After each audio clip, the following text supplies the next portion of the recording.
சுமார் 25 ஆண்டுகளுக்கும் மேலாக தமிழக அரசியல் களத்தில் பயணித்து வரும் விடுதலை சிறுத்தைகள் கட்சி கடந்து வந்த பாதையில் எடுத்த கொள்கை ரீதியிலான முடிவுகளையும் அமைத்த கூட்டணிகளையும் அதன் விளைவுகளையும் அலசுகிறது இந்த செய்தி தொகுப்பு.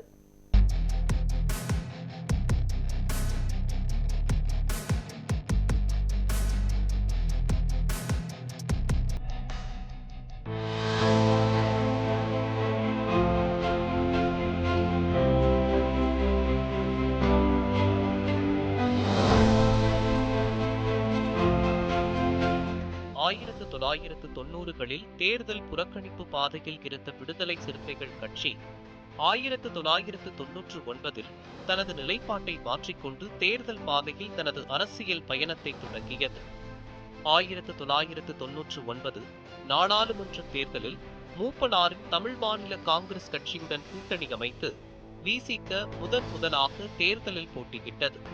அந்த தேர்தலில் திருமாவளவன் சுமார் 2,25,000 வாக்குகளை பெற்று அனைவரையும் திரும்பி பார்க்க வைத்தார். ஒடுக்கப்பட்ட மக்களின் குரல் சட்டமன்றத்திலும் நாடாளுமன்றத்திலும் ஒலிக்க வேண்டும் என்றார்.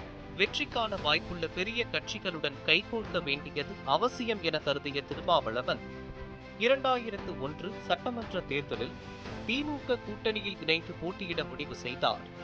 ஆனால் திமுக அப்போது பாரதிய ஜனதாவின் தேசிய ஜனநாயக கூட்டணியின் ஓர் அங்கமாக இருந்தது.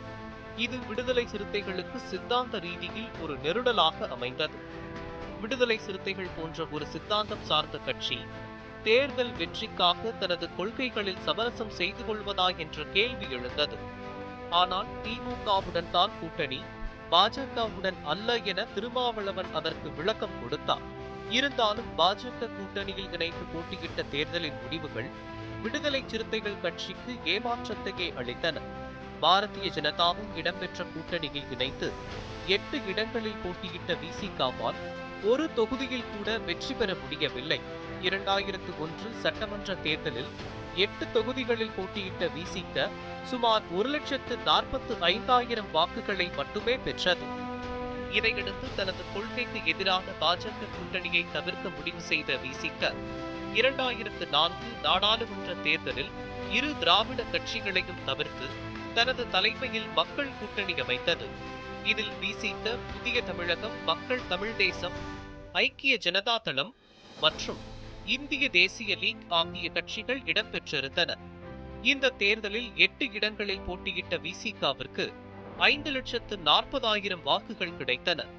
ஒரு இடத்தில் கூட வெற்றி பெற முடியாவிட்டாலும் தனி கூட்டணி அமைத்த விசிக தனது கொள்கை பிடிப்பை உணர்த்தியதோடு தனக்கு 1.81% வாக்குகள் இருப்பதையும் மற்ற கட்சிகளுக்கு எடுத்து காட்டியது.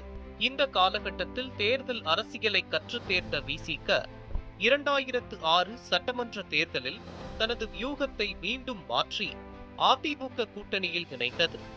அதிமுக கூட்டணியில் 9 இடங்களில் போட்டியிட்டு காட்டுமன்னார் கோயில் மற்றும் மங்களூர் ஆகிய 2 தொகுதிகளில் வெற்றி பெற்று விசிக முதலாக தமிழக சட்டமன்றத்திற்குள் நுழைந்து வரலாறு படைத்தது. இந்த தேர்தலில் விசிக 4,26,321 வாக்குகள், அதாவது 1.29% வாக்குகள் பெற்றது. இதன் பிறகு 2009ஆம் ஆண்டு நாடாளுமன்ற தேர்தலின் போது திமுக கூட்டணியில் இருந்த பாமக மீண்டும் அதிமுக கூட்டணிக்கு திரும்பியதால் தனது அரசியல் எதிரியுடன் சேர விரும்பாத விசிக மீண்டும் திமுக கூட்டணிக்கு திரும்பியது. இந்த தேர்தலில் 2 தொகுதிகளில் போட்டியிட்ட விசிகாவிற்கு 8,58,000 வாக்குகள், அதாவது 2.85% வாக்குகள் கிடைத்தன. சிதம்பரம் தொகுதியில் வெற்றி பெற்ற திருமாவளவன் முதன்முறையாக நாடாளுமன்றம் சென்றார். இதன் பின்னர் 2011ஆம் ஆண்டு சட்டமன்ற தேர்தலில் விசிகாவிற்கு மீண்டும் சோதனை ஏற்பட்டது. அதாவது அதன் அரசியல் எதிரியான பாமக மீண்டும் திமுக கூட்டணிக்கு திரும்பியது. தேர்தல் அரசியலில் வெற்றியை சுவைக்க தொடங்கியிருந்த விசிகாவிற்கு இது பெரும் நெருக்கடியாக அமைந்தது. நீண்ட ஆலோசனைக்கு பிறகு திமுக கூட்டணியிலேயே தொடர முடிவு செய்த விசிக 2011 சட்டமன்ற தேர்தலில் 10 தொகுதிகளில் போட்டியிட்டது. ஆனால் ஒரு தொகுதியில் கூட வெற்றி பெற முடியவில்லை. இந்த தேர்தலில் 5,55,000 வாக்குகளை பெற்று சட்டமன்ற தேர்தலில் தனது வாக்கு சதவிகிதத்தை 1.51% பதிவு செய்தது. தொடர்ந்து ஏறுமுகத்தில் இருந்த விசிகாவிற்கு 2011இல் ஏற்பட்ட பின்னடைவு 2014 நாடாளுமன்ற தேர்தலிலும் தொடர்ந்தது. 2014 நாடாளுமன்ற தேர்தலில் அதே திமுக கூட்டணியில் போட்டியிட்டு 6,06,000 வாக்குகள் பெற்ற போதிலும் ஒரு இடத்தில் கூட வெற்றி பெற முடியாமல் போனது. இதனைத் தொடர்ந்து விசிக மாற்று அரசியலுக்கான முயற்சியை மீண்டும் முன்னெடுத்தது.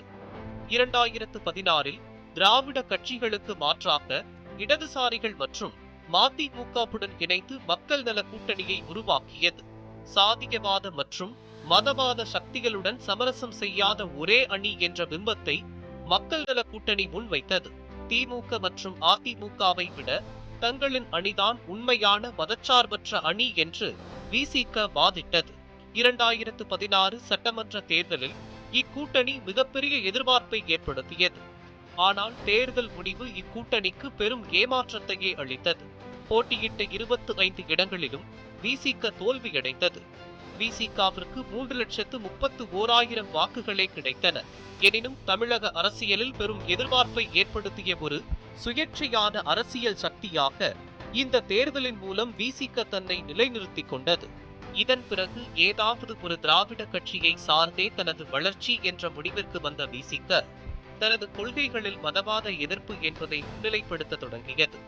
இதன் அடிப்படையில் திமுக தலைமையிலான மதச்சார்பற்ற முற்போக்கு கூட்டணியில் இணைந்த விசிக 2019ஆம் ஆண்டு நாடாளுமன்ற தேர்தலில் சிதம்பரம் மற்றும் விழுப்புரம் என போட்டியிட்ட 2 தொகுதிகளிலும் வெற்றி பெற்று டெல்லிக்கு 2 உறுப்பினர்களை அனுப்பியது.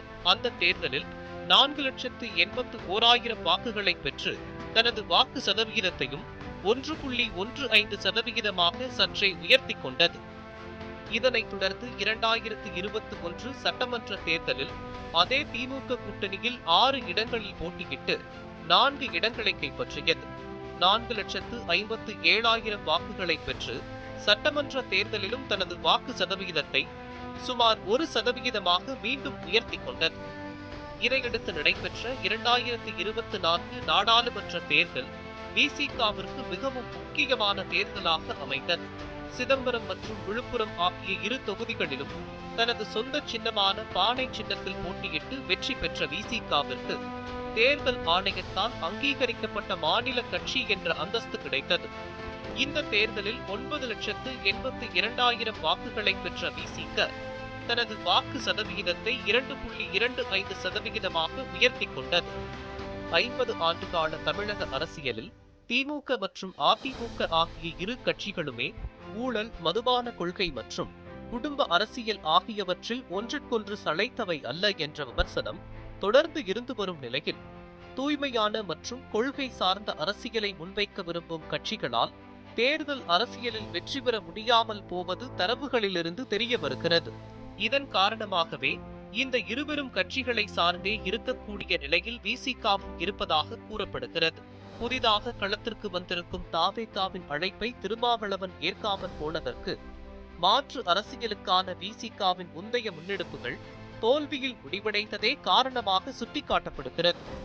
ஆட்சியில் பங்கு, அதிகாரத்தில் பங்கு என்ற தனது நீண்டகால கனவை நனவாக்க விசிக என்ன செய்ய போகிறது? தாவேகாவுடன் இணைந்து திராவிட கட்சிகளுக்கு மாற்றாக மீண்டும் ஒரு கூட்டணியை உருவாக்க முயலுமா? அதற்கு காங்கிரஸ், இடதுசாரிகள், மதிமுக போன்ற கட்சிகளின் ஆதரவு கிடைக்குமா என்ற கேள்விகள் அரசியல் அரங்கில் மீண்டும் எழத் தொடங்கி உள்ளன. 2026 தமிழக சட்டமன்ற தேர்தலில் விசிக யதார்த்தமான தேர்தல் பாதையில் செல்லப் போகிறதா? பெருஞ்சவால்கள் நிறைந்த லட்சிய பாதையை மீண்டும் பரிசோதிக்கப் போகிறதா என்பதற்கான விடை விசிக தலைவர் திருமாவளவனிடமே இருக்கிறது. நியூஸ் 7 தமிழ் செய்திகளுக்காக தேர்தல் பகுப்பாய்வு குழு.